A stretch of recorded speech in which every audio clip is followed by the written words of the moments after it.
In the noisy and chaotic heart of Lagos, where the voices of traders clashed like cymbals and the horns of buses never seemed to rest, where hawkers balanced trays of plantain chips, ground nuts, and sachet water on their heads, while weaving through the traffic shouting their prices, there lived a woman named Madame Chinyere. She was not rich, neither was she famous, but she had built a name for herself in Balogun Market as a hard-working trader. Her shop was small, just a modest stall squeezed between two larger electronic stores, but she treated it like a palace. Every morning she swept the dust carefully, sprinkled water on the ground to keep it cool, and arranged her goods.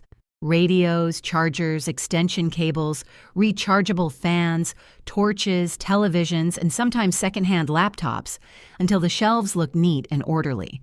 She polished each laptop with a soft cloth and often reminded her daughter Ifeoma that a clean shop brought respect. In the early years, things were good. Customers came freely, attracted by her warm smile and her insistence on selling only original products. She earned enough to feed her family, pay her children's school fees, and even save a little for emergencies. Many evenings she would sit on her wooden stool after a busy day, counting her money with satisfaction before locking up, proud that her hard work was yielding fruit. But gradually, without warning, her fortune began to change. At first it was small. One or two customers who once bought from her went to other shops. Then it grew worse. Crowds passed her by as though she was invisible. Even when she shouted, "Madam, come and see original charger, I will give you good price." They did not turn their heads. They walked straight into the shops of her neighbors, whose stalls overflowed with buyers. Humiliation burned her spirit.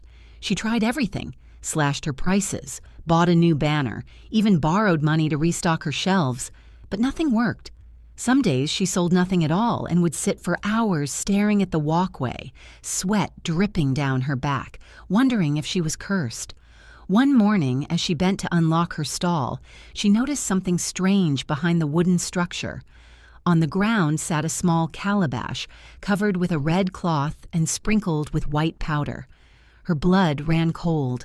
She had heard the whispers in the market that some traders visited witch doctors, sacrificing goats and chickens, placing charms to attract customers.